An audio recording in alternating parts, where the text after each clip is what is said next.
Good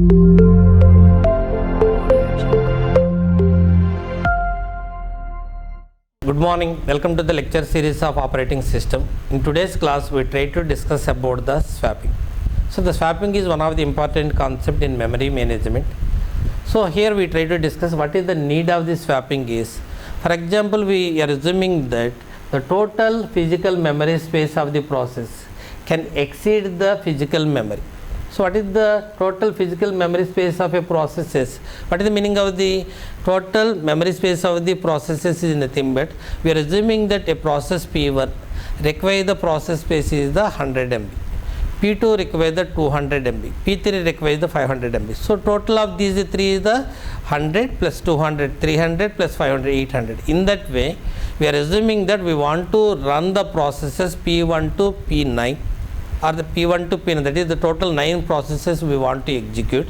Their total process space is the, for example, it may be the 2 GB, and we are assuming that our primary memory is also be the 2 GB. In that 2 GB, 500 MB is allocated from the operating system and the remaining space is available for the user space.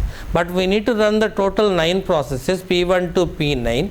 Their total space is around is equal to the 2 GB, but the user space is less than 2 GB. 500 is allocated, only the remaining space, that is around the 1748 MB space is available for the user space. In that case, how we are able to run the P1 to P9 is using one of the approach is the swapping. So here we try to discuss what is the swapping is. A process can be swapped temporarily out of memory to a backing store. So what is the meaning of that one? A process actually a process is whenever at the time of the execution, it must be available in the primary memory.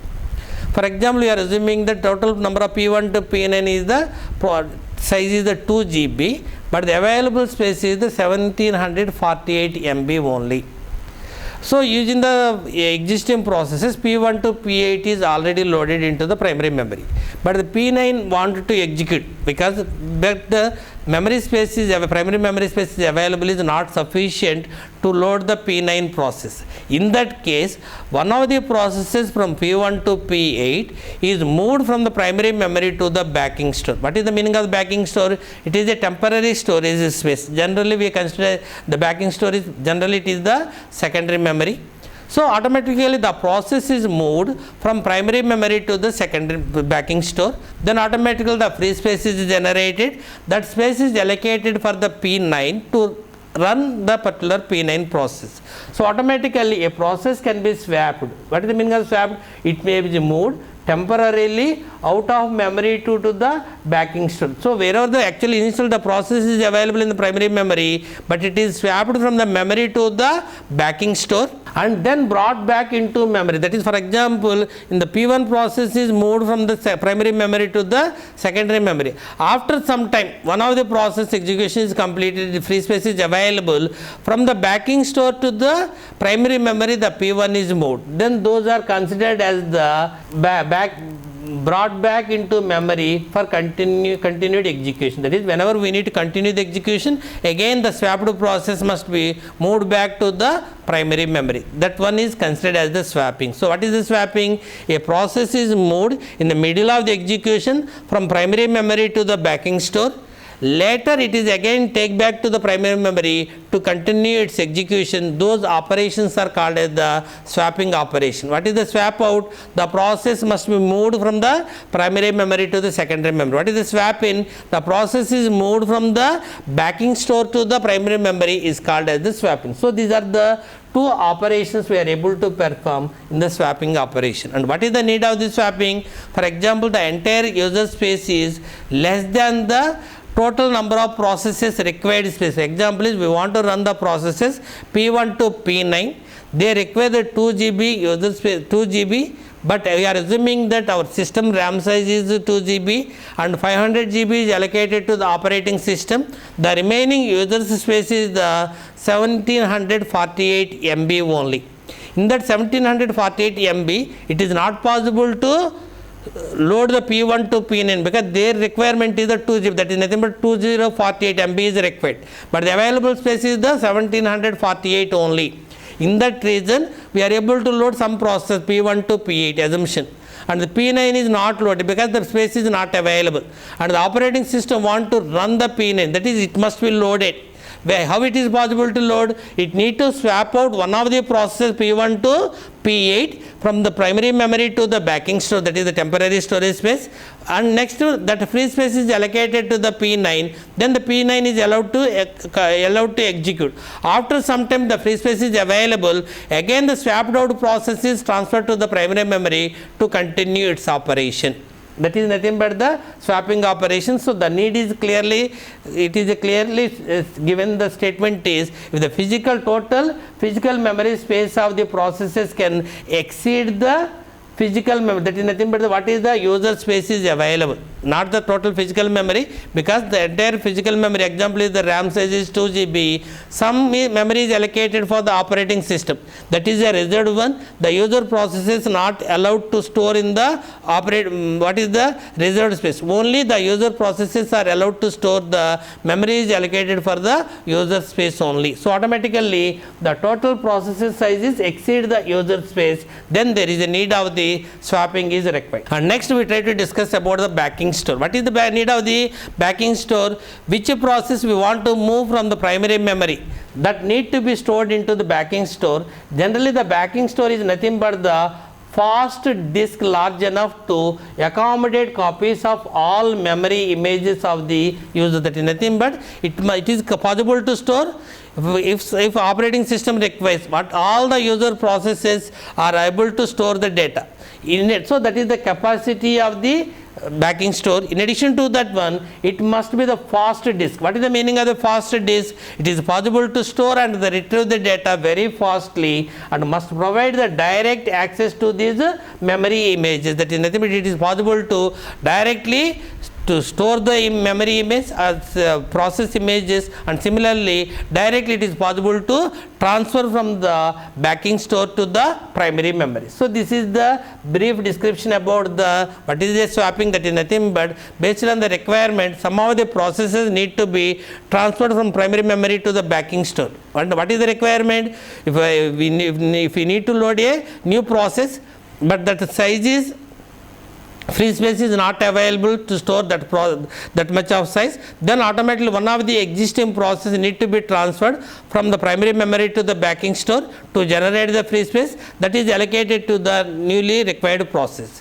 And whenever the free space is available, the whatever the processes are existing in the backing store, they need to be moved from the backing store to the primary memory to continue execution. For example, P1 is moved from the primary memory to the backing store, and whenever they need to execute the P1, again it must be moved to the primary memory, then only it is possible to execute. Because in the previous class we clearly discussed, whenever we need to run a program, it must be available in the primary memory, then only it is possible to execute. Already, so I hope you understand what is the swapping and what is the need of the swapping.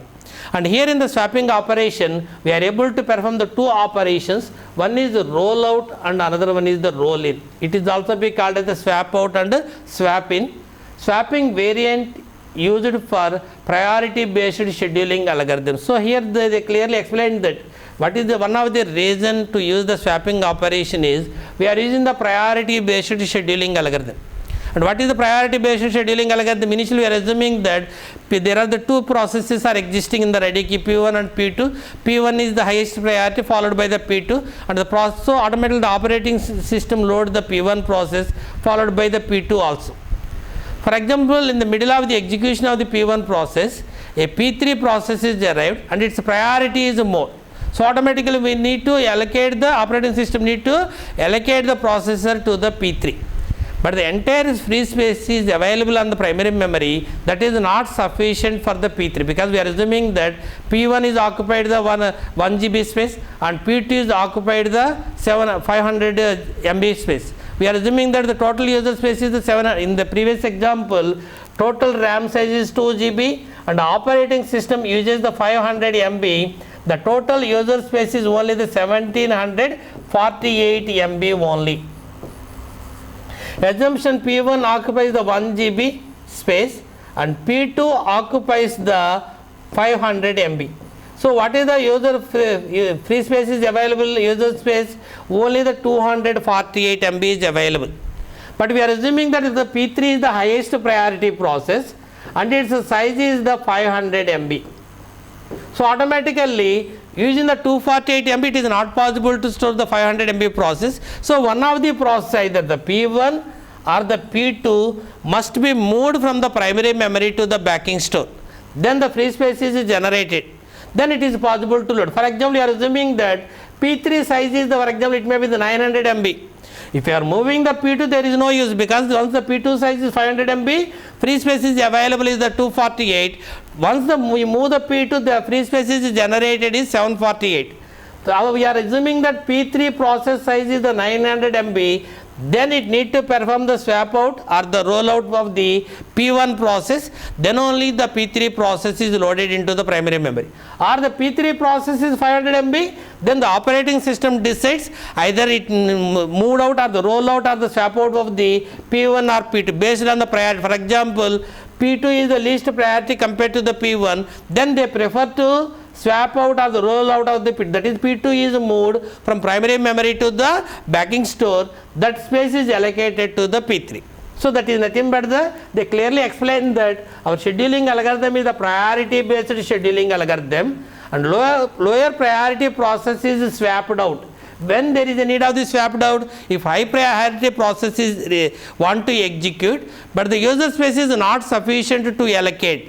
To allocate the space to the high priority process, the low priority process must be moved from primary memory to the backing store.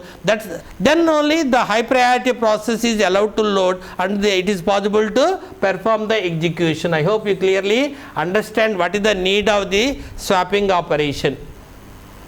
And they clearly explain that major part of the swap time is transfer time.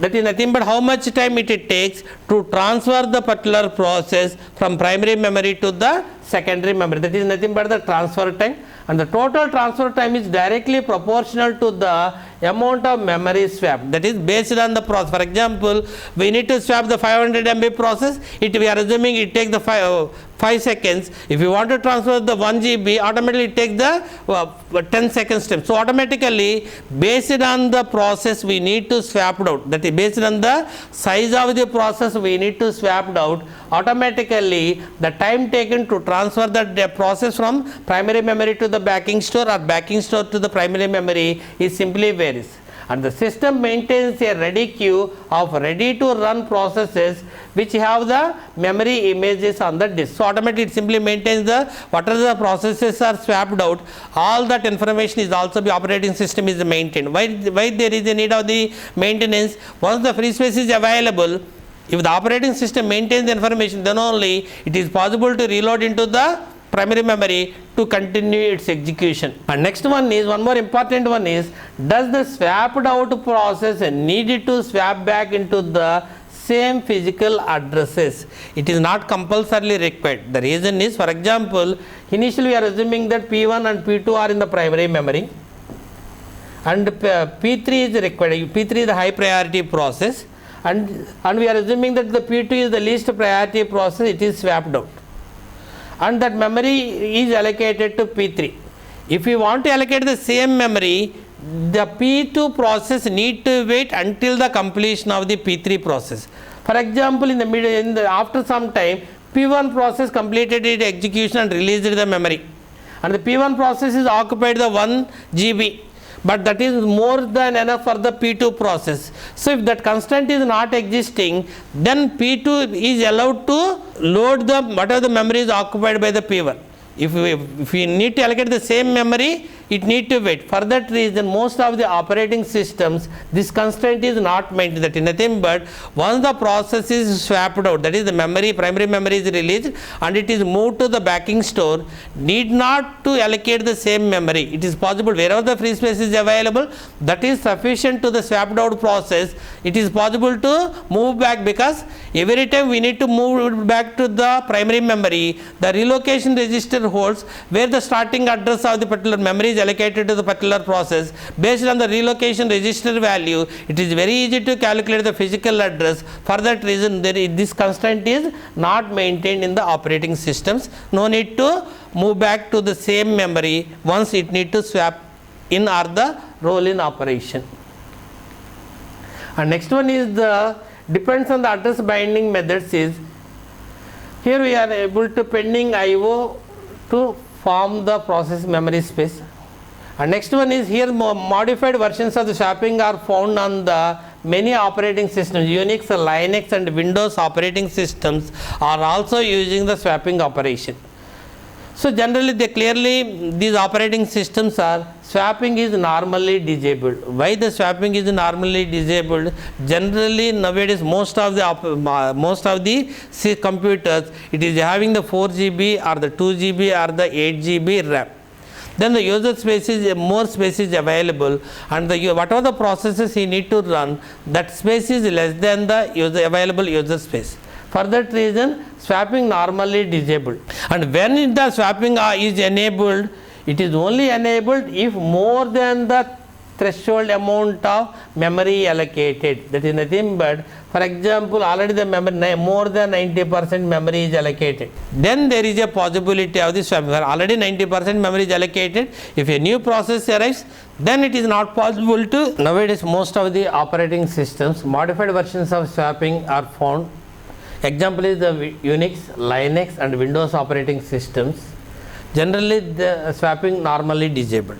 That is nothing but why the swapping is normally disabled is, nowadays most of the systems is having the 2 GB or 4 GB or 8 GB RAM. Generally the operating system occupies around 500 MB. The remaining entire space is allocated for the user processes. That is the user space only. So generally whatever the processes the user run, their size is less than the user space, so there is no need of the swapping operation. For that reason, generally the swapping operation is the swapping option is disabled. But whenever they identify, the operating system identifies if more than threshold amount of memory allocation, that is nothing but whatever the user space is available, if it is already allocated, the 90% of the user space is allocated to the different processes. Then there is a possibility, if a new process arrives, it is not possible to allocate the memory for the newly arrived process. At that time only they enable the swapping operation. And once the enabled, then automatically if a new process arrives, based on the requirement, a least priority process is swapped out and the new process is allowed to load into the primary memory. Again the operating system disable the swapped operation. When it is disables, for example, again it is continuously verifying how much memory utilization and how much memory is allocated, and when the memory allocation is less than the threshold, again then there is no possibility of the swapping is required. For that reason it simply disables. So that itself indicates that nowadays in most of the modern operating systems, either it may be the Unix or the Linux or the Windows operating system, initially the swapping operation is disabled, and whenever the operating system identifies the memory utilization of the user space is more than a threshold. Example is 90% of the user space is already allocated to the different processes. At that time it simply enables the swapped operation, and again once it is enabled, if a new process arrives and its size is more than the free space is available, using the swapped out operation some of the processes move to the backing store and the new process is allowed to load into the primary memory. And similarly when the swapped operation is disabled, again the operating system identifies the total user space is allocated to the different processes is less than a particular threshold. Example, it may be less than again the 50% or the 60%, again they disable the swapped operation because there is more user space is available. It is possible to allocate that user space to the new processes are arrived. So generally the swapping operation is initially disabled, based on the requirement only it is simply enabled. So I hope you understand. And what is the need of the swapping operation is, if we need to allocate the user space to the processes is more than the available user space, it is not possible to allocate the memory. In that case, using the swap out operation, one of the least priority process is moved from the primary memory to the backing store. then generate the free space is generated, that is allocated to the newly arrived high priority process. For that reason, the swapping operation is widely used. And here we try to discuss about the schematic view of the swapping operation. Here in this diagram, this one is representing the memory. In this memory, this portion is allocated to the operating system, and the remaining, this is the user space is available. So automatically the diagram clearly shows that the primary memory is divided into the two partitions. One is for the operating system, it is a reserved portion, it is not, that space is not allocated for any process. And the another one is the user space. The user space is allocated to the different processes. Here we are assuming that, here they clearly explained about the swap out operation. What is the meaning of the swap out operation? If one process is moved from primary memory to the backing store, it is called as the swap out. It is also be called as the rolled out operation. And similarly the swap in. What is the meaning of the swap in? After some time the free space is available. What are the processes are swapped out? That is, the process is moved from the primary memory to the secondary memory. Again it need to move back to the primary memory. That is called as the swap in operation. So here I hope you clearly understand that the pictorially or the diagrammatically they explained about the swap out and swap in operations. The way process is moved from the primary memory to the backing store. When the process is moved, whatever the free space is available, that is not sufficient to allocate to the new process, but the new process need to be run. So the memory must be allocated. In that case, one of the process must be moved from primary memory to the secondary memory to generate the free space, and that space is allocated to the newly arrived process. And the process is moved from primary memory to the secondary memory is called, the primary memory to the backing store is called as the swap out operation.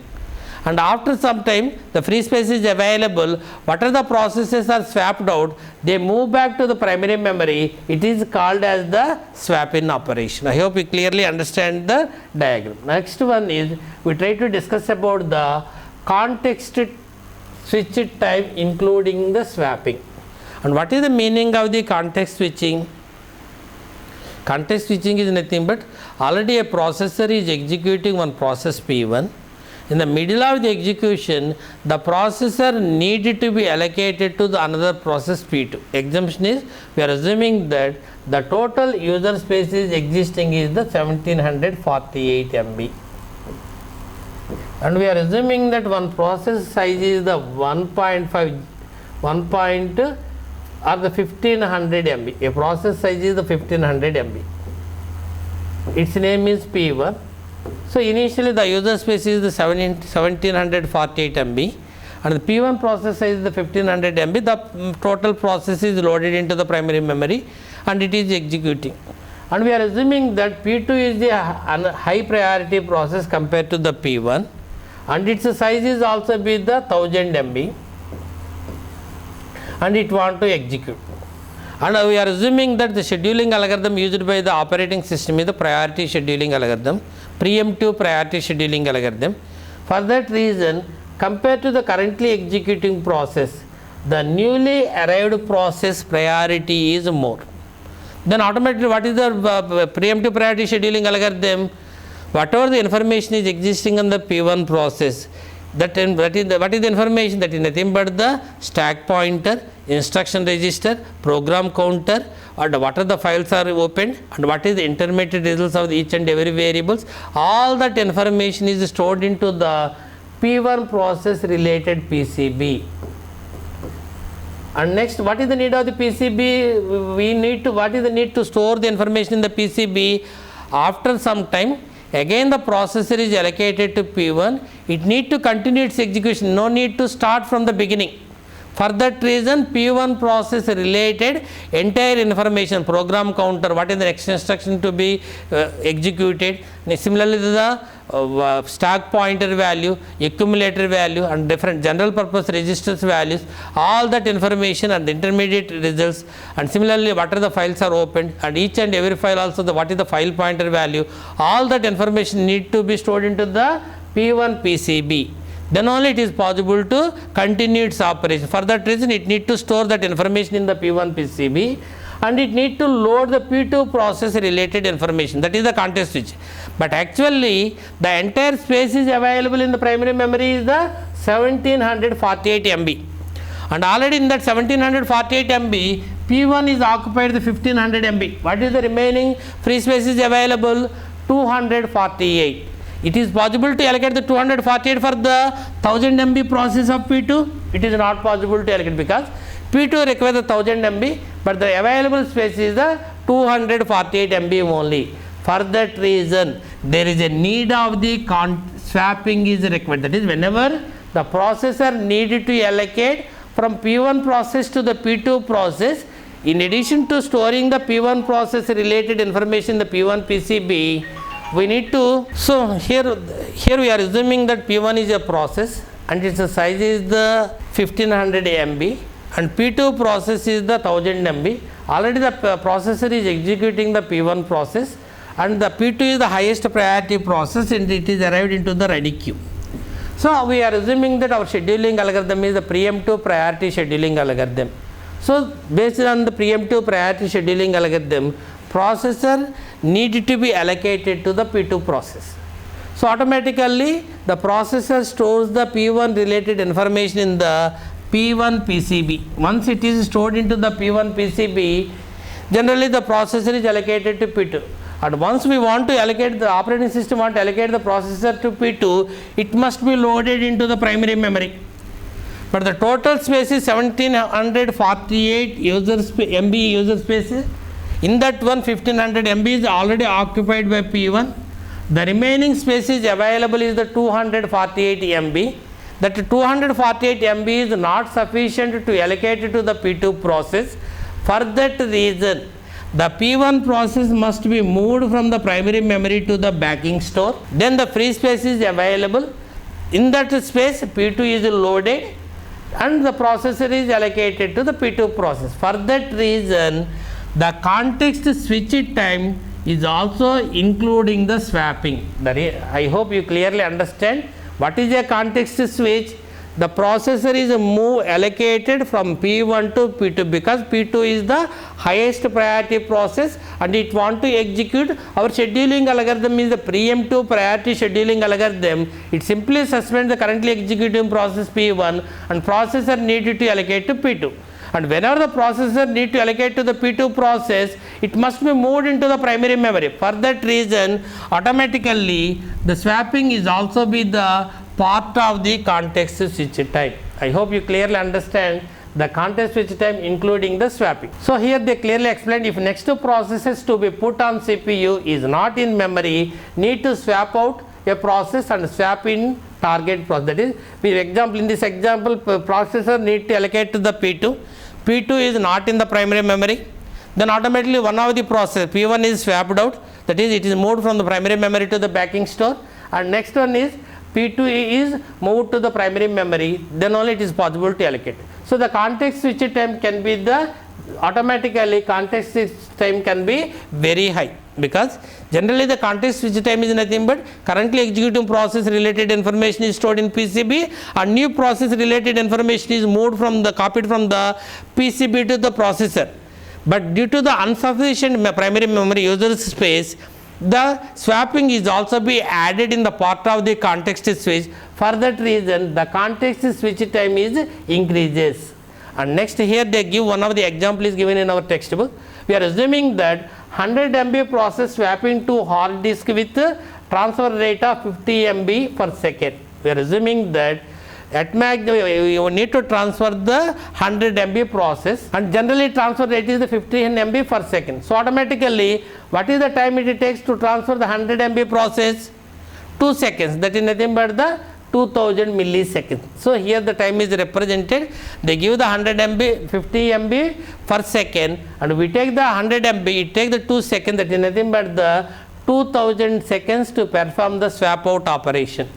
And next plus a swap in same sized process again 2 seconds is required. That is nothing but the total 4 seconds is required to perform the context switch. That is nothing but the swap out and swap in. then automatically 400 milliseconds is also be added for the swapping operation. So automatically the context, due to the context switch, then due to the swapping requirement, the context switch time is increases. I hope you clearly understand the role of the swapping in identification of the context switch time. So can reduce if reduce size of the memory swapped.